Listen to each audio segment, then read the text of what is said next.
আসসালামু আলাইকুম। আমার চ্যানেল আপনাদের সকলকে স্বাগত।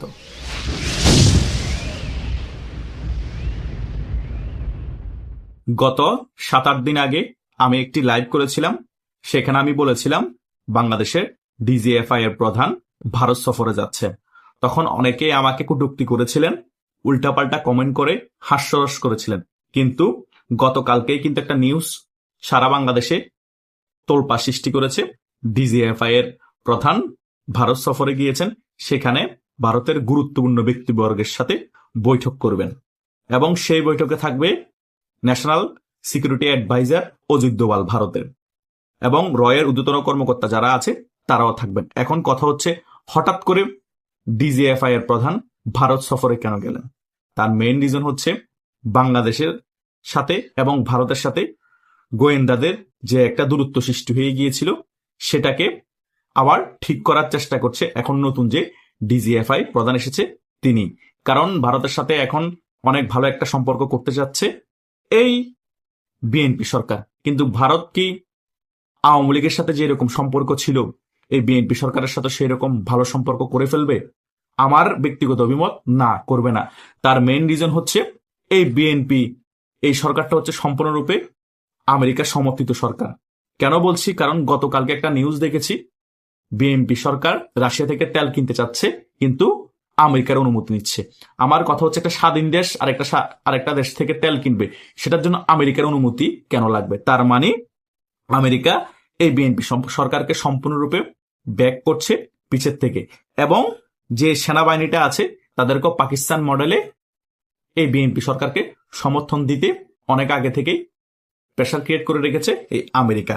এখন ডিজিএফআই যতই ভারতের সাথে ভারতে গিয়ে বৈঠক করুক, যতই ধরম মরম সম্পর্ক করার চেষ্টা করুক, ভারত যদি বাংলাদেশে এককভাবে নিয়ন্ত্রণ না নিতে পারে, ভারত কিন্তু আওয়ামী লীগের মতো ভালো সম্পর্ক বিএনপির সাথে কখনোই করবে না। কারণ বিএনপি হচ্ছে সম্পূর্ণরূপে আমেরিকার সমর্থিত সরকার।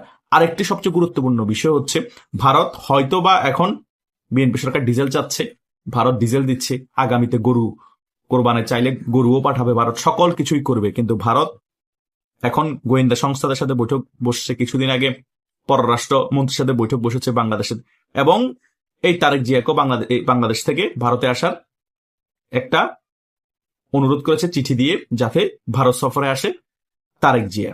এখন তারেক জিয়া কিছুদিনের মধ্যে হয়তো ভারত সফরে যাবে। গোয়েন্দার বৈঠক, পররাষ্ট্রমন্ত্রীর বৈঠক এবং বাংলাদেশের প্রধানমন্ত্রীর বৈঠক হবে ভারতের মধ্যে। ভারতের কথা হচ্ছে, আমাদেরকে ফার্স্ট প্রায়োরিটি দিতে হবে, যতই আমেরিকার সমর্থন থাকুক বিএনপি সরকারের উপর। এবং ভারতের একটা শর্ত আছে, বাংলাদেশে গণতন্ত্র ফিরিয়ে আনতে হবে।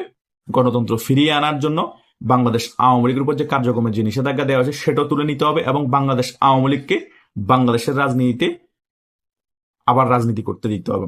এখন ডিজিএফআই এর প্রধানের সাথে এই রাজনৈতিক বিষয়গুলো অনেক বেশি গুরুত্ব পাচ্ছে, এবং বাংলাদেশ আর ভারতের যে সিকিউরিটির ব্যাপারগুলো আছে সেই বিষয়গুলো গুরুত্ব পাচ্ছে, এবং বাংলাদেশের যে পরিমাণ জঙ্গিবাদের আস্ফালন ঘটছে সেই বিষয়গুলো নিয়েও গুরুত্বপূর্ণ আলোচনা হবে এই অজিত দোভাল এবং রয়ের ঊর্ধ্বতন কর্মকর্তার সাথে।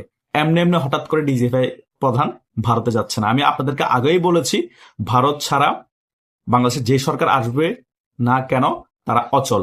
ডক্টর ইউনূস হয়তো অন্তর্বর্তীকালীন সরকার ছিল, সে উল্টাপাল্টা বক্তব্য দিয়েছে, দিল্লি না ঢাকা তার চেলাপেলারও বক্তব্য দিয়েছে, কিন্তু দিন শেষে ভারতের কাছেই মাথা নত করতে হয়েছে। এখন রাজনৈতিক যে সরকার এসেছে, কোনো ওয়ে নাই। ভারতের সাথে যদি এখন মাথা নত করতে না হয় বা না করে, তাহলে ভারত ডিজেল দিত না, এবং এই যে হরমুজ প্রণালী বন্ধ করে দিয়েছে, বিশ্বের সকল কিছুর দাম বেড়ে গিয়েছে, বাংলাদেশের মানুষ না খেয়ে মরতো যদি আমদানি রপ্তানি ভারত এই সুযোগে বন্ধ করে দিত। এখন বিএনপির কাছে অপশন একটাই, যে ভারতের যে সকল সত্যগুলো আছে সে সকল সত্য মেনে নেওয়া এবং ভারতের সাথে সম্পর্ক ভালো করে ফেলা, এবং আমেরিকাও যে বিএনপিকে সমর্থন করে সরকারটা টিকিয়ে রেখেছে, আমেরিকার কথাও ভারত রাখা। এখন ভারতের সাথে সম্পর্ক ভালো রাখতে হবে, আমেরিকারও কথা শুনতে হবে। কারণ আমরা ক্লিয়ারলি বুঝে গিয়েছি, এই বিএনপি সরকার আমেরিকার পাপেট হয়ে থাকতে যাচ্ছে, আমেরিকার বিরুদ্ধে গিয়ে কোনো কিছু করতে চাচ্ছে না, কারণ ভয় পাচ্ছে। কারণ শেখ হাসিনা আমেরিকার বিরুদ্ধে গিয়ে 16 বছর টিকে ছিল, কিন্তু বিএনপি তো 16 বছর টিকে অসম্ভব হয়ে যাবে। কারণ বিএনপির উপর যদি আমেরিকা প্যাড আপ হয়, একেবারে এন্ট্রিতে থাকবে ভারতও। তো ভারত এবং আমেরিকার পাশে একসাথে নিতে পারবে না। যে কোনো মুহূর্তে যে কোনো সময় চাইলেই ভারত এবং আমেরিকা মিলে বিএনপি রেজিম চেঞ্জ করে ফেলতে পারবে। তাই ভারতেরও স্বার্থ যেটা আছে সেটা পূরণের চেষ্টা করছে এই বিএনপি সরকার, এবং আমেরিকাও যেটা চাচ্ছে সেটাও পূরণের চেষ্টা করছে। মানে আমেরিকারও মন রক্ষা করছে, ভারতেরও মন রক্ষা করছে, যাতে বিএনপি সরকারের উপর প্যাড আপ না হয়। সেই কারণে ডিজিএফআই প্রধান ভারতে গিয়ে এই সকল বিষয় ক্লিয়ারলি আলোচনা করছে, গোয়েন্দাদের বিষয় নিয়ে এবং বাংলাদেশের আনুষঙ্গিক আরো গুরুত্বপূর্ণ যে সকল বিষয় আছে বাংলাদেশ এবং ভারতের, সে সকল বিষয় নিয়েও গুরুত্বপূর্ণ আলোচনা করে সকল কিছু যে বিরোধ ছিল ভারত এবং বাংলাদেশের ছোটখাটো সেগুলো মিটিয়ে ফেলার চেষ্টা করছে।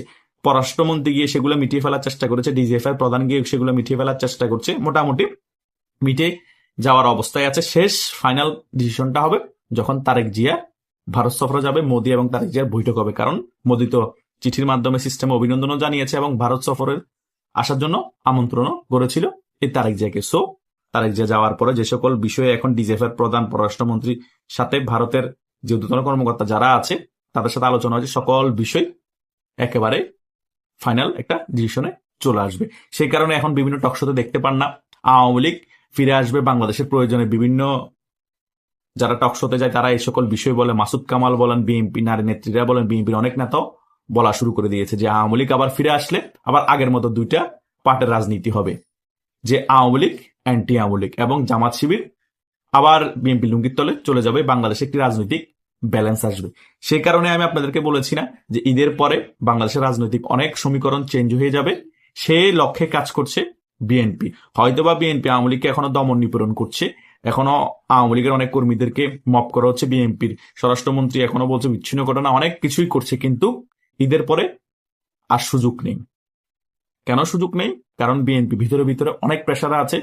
কারণ ভারত কোনো কিছু দেওয়ার আগে বিএনপির সাথে কথা ভেঙেই দিচ্ছে যে আমরা আপনাদের সাথে সম্পর্ক ভালো করবো, আপনারা যেটা যাচ্ছেন সেটা দিব, সকল কিছু ঠিক থাকবে, বাংলাদেশের গণতান্ত্রিক প্রক্রিয়া ফিরে আনতে হবে, সকল দল যাতে রাজনীতি করে তার একটি পরিবেশ তৈরি করতে হবে। কারণ ভারতও চাচ্ছে না যে আওয়ামী লীগ ক্ষমতায় বসে যাক এত তাড়াতাড়ি গণ অভ্যুত্থানের পরে। ভারত চাচ্ছে বাংলাদেশে একটি রাজনৈতিক ব্যালেন্স তৈরি হোক এবং স্টেবল অবস্থা হোক, এবং ভারতের সীমান্তবর্তী জায়গা যাতে হুমকি সম্মুখীন না হোক এবং জঙ্গিবাদের আস্ফালন না ঘটুক। আমেরিকাও ভারতের সেই ব্যাপারে একমত আছে। সেই কারণে বিএনপি বেশি প্রেসারে পড়ে গিয়েছে। এখন বাংলাদেশের মধ্যে ভারতের থেকেও আমেরিকার প্রভাব অনেক বেশি থাকলেও ভারতও চাচ্ছে আবার আগের মতো একটা প্রভাব বিস্তার করতে, সেটা হুট করে এখন পারবে না। তাই সিস্টেমেটিক ভাবে কিছু রপ্তানি করে, কিছু আমদানি করে এই সরকারের সাথে সম্পর্ক একেবারে ভালো করে ফেলে আওয়ামী লীগকে রাজনীতিতে ফিরিয়ে তারপর আস্তে আস্তে করে মেটিকুলাস ডিজাইনের মাধ্যমে আন্দোলন সৃষ্টি করে কূটনীতিক প্রেসার ক্রিয়েট করে 5 বছর বা 3 বছর বা আরো দেরিতে হলো সে রেজিমটাকে পরিবর্তন করে আওয়ামী লীগকে বসানো, সেটা বিএনপিও ভালো করে জানে। তারপরও কিছু করার নাই। গণতান্ত্রিক দেশের মধ্যে আরেকটা এত বড় রাজনৈতিক দলকে বেশি দিন নিষিদ্ধ করে রাখা যায় না। বিএনপি স্বার্থের জন্য হলেও আওয়ামী লীগকে বাংলাদেশের রাজনীতি ফিরিয়ে আনতে হবে এবং 5 বছর যদি বিএনপি ক্ষমতা থাকে পরবর্তী ইলেকশন কিন্তু আওয়ামী লীগকে নিয়েই করতে হবে, ফ্রি অ্যান্ড ফেয়ার তত্ত্বাবধায়ক সরকারের আন্ডারে। সেটার জন্য বিএনপিকে এই ভারতও প্রেশার ক্রিয়েট করবে, আমেরিকাও প্রেশার ক্রিয়েট করবে। সেই নির্বাচনে যদি জনগণ আওয়ামী লীগকে ভোট দিয়ে ক্ষমতা নিয়ে আসে তখন বিএনপিরা কিছু করার থাকবে না। এই ঈদের পরে বাংলাদেশের রাজনীতিতে অনেক কিছুই পরিবর্তন ঘটবে। তাই ডিজিএফআই এর ভারত সফর হঠাৎ করে সেটা কিন্তু বিএনপি এবং জামাতের জন্য অশনিক সংকেত। এখন অনেকেই বলতে পারেন এই ডিজিএফআই এর প্রধান তো বিএনপি নিয়োগ দিয়েছে। যেই নিয়োগ দেয়, আওয়ামী লীগের আমলেও তো সেনাবাহিনীর প্রধানকে আওয়ামী লীগই নিয়োগ দিয়েছিল, পরে দিয়ে পোল্টি খায়নি, অবস্থা যখন বেগতিক দেখেছে। সো ডিজিএফআই প্রধান যখন ভারত সফরে গিয়েছে অনেক কিছুই গুরুত্বপূর্ণ বিষয় আলোচনা হবে। সেখানে আওয়ামী লীগের রাজনীতিতে ফিরে আসার বিষয়টা যেমন গুরুত্বপূর্ণ, ভারত এবং বাংলাদেশের সম্পর্ক যেমন গুরুত্বপূর্ণ, এবং বাংলাদেশের জঙ্গিবাদের আস্ফলন যে অনেক বেশি বেড়ে গিয়েছে, ডানপন্থাকে যে দমন করতে হবে সে বিষয়টাও আলোচনা অনেক গুরুত্বপূর্ণ থাকবে ভারত এবং বাংলাদেশের গোয়েন্দা সংস্থাদের আলোচনার মধ্যে। আশা করছি আমি এখানে যে বিষয়গুলো আপনাদেরকে পুঙ্খানুপুঙ্খভাবে আলোচনা করেছি আপনাদের আর কোনো কিছু প্রশ্ন থাকার কথা না, সকল বিষয় মোটামুটি ক্লিয়ার হয়ে যাওয়ার কথা। তারপরে যদি মনে কোনো প্রশ্ন থাকে আমাকে আপনারা মেসেঞ্জারে বা হোয়াটসঅ্যাপে নক করতে পারেন বা এই ভিডিওর কমেন্ট বক্স আছে সেখানে কমেন্ট করতে পারেন, আমি আপনাদেরকে উত্তর দেওয়ার চেষ্টা করব। ধন্যবাদ সকলকে।